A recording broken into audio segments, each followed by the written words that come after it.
शर्म करो भाजपा वालों, समाज को बांटना बंद करो। तुम कहते हो कि झारखंड में घुसपैठिए हैं, मैं भारत का नक्शा लेकर आया हूं, दिल्ली से लेकर आया हूं।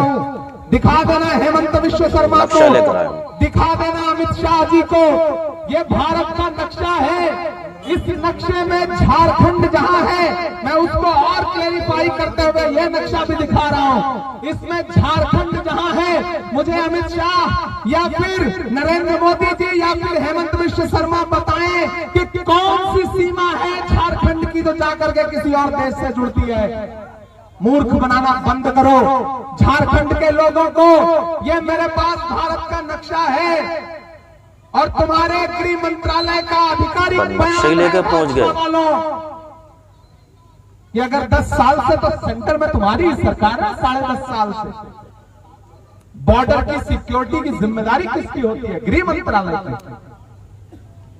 कोई घुसपैठ कर कैसे गया? अगर कर गया तो यह सबसे बड़ी कमी तो भाजपा की है। ये यही नारा यहां आके झारखंड में भी देंगे, यही नारा जाके महाराष्ट्र में भी देंगे, यही नारा यूपी में भी देंगे, क्योंकि इनके पास नफरत के नारों के अलावा कुछ भी नहीं है। इसलिए आपको आगाह कर रहा हूं कि जिस तरह अंग्रेज करते थे ना कि बांटो और राज करो, उसी तरह भाजपा करती है बांटो और राज करो। मैं तो राहुल गांधी का सिपाही हूं। राहुल गांधी के साथ भारत जोड़ो यात्रा में 4000 किलोमीटर पैदल चला हूं।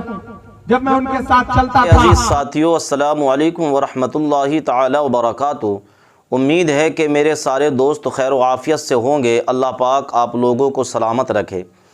अजीज़ दोस्तों, तो बात कर रहा हूं कि इमरान प्रतापगढ़ी झारखंड में एक सभा में गए कांग्रेस की जानिब से प्रचार करने के लिए, और इमरान प्रतापगढ़ी ने बीजेपी पर निशाना साधते हुए कहा कि तुम लोगों ने देश का नक्शा बदल डाला और तुम लोगों ने गरीबों और यतीमों को और इस तरीक़े के कमज़ोर लोगों को और मज़दूरों को तुम लोगों ने सताया है और उन पर जुल्म व सितम किए हैं।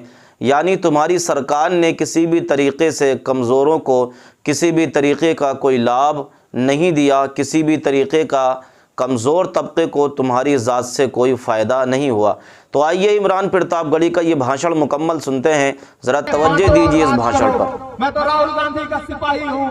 राहुल गांधी के साथ भारत जोड़ो यात्रा में 4000 किलोमीटर पैदल चला हूँ। जब मैं उनके साथ चलता था और मुझसे मीडिया के साथी कहते थे कि इमरान साहब आप राहुल गांधी के साथ पैदल चल रहे हैं, आप तो शायर पहले हैं, सियासतदान बाद में है, तो आप बताइए कि इस यात्रा को देख रहे हैं और आप क्या कहते हैं? तब मैं कहता था कि जो हर जालिम से टकराएगी वो आंधी बनाऊंगा, जो हर जालिम से टकराएगी वो आंधी बनाऊंगा। नए अंग्रेज आए हैं, नया गांधी बनाऊंगा। वो नया गांधी इस दौर का गांधी जिसका सिर्फ एक नारा है, नफरत छोड़ो भारत जोड़ो।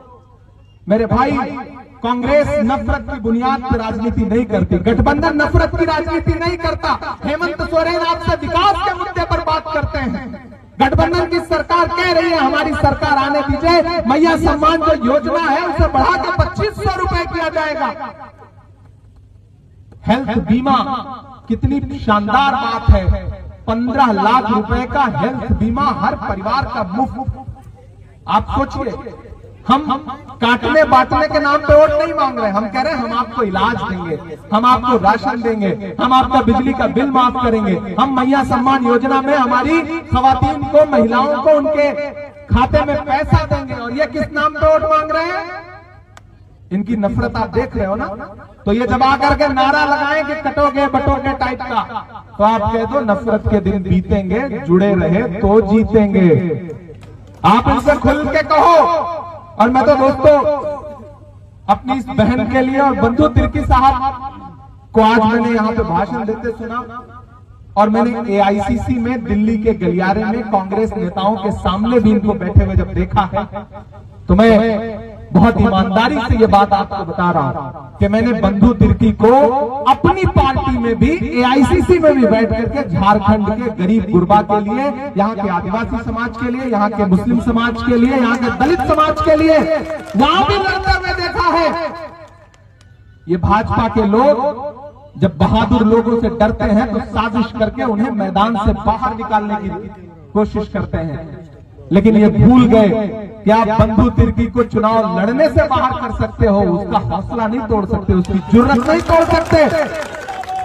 और मुझे खुशी है कि बंधु तिर्की जी की विरासत को संभालने के लिए शिल्पी जैसी एक बेटी है जो मजबूती के साथ उनके काम को, उनके इरादों को, उनके हौसले को लेकर आगे बढ़ रही है, जो मेरी बहन की तरह है। मैं उस बहन के लिए आपसे अपील करने आया हूं कि इस इलेक्शन में उस बहन का सपोर्ट करिए।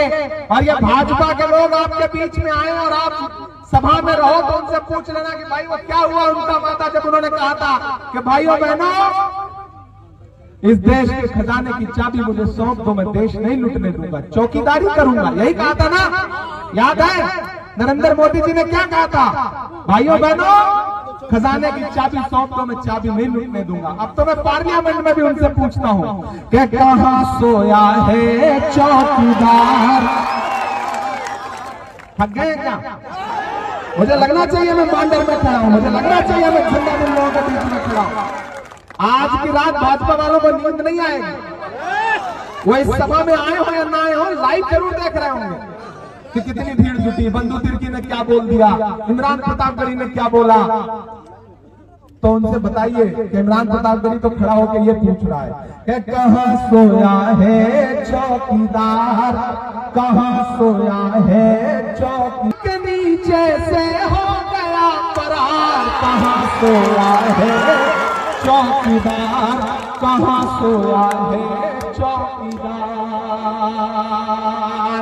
गैस सिलेंडर की कीमत भी 1000 के पार, कहां सोया है चौकीदार, कहां सोया है चौकीदार। क्या चाय,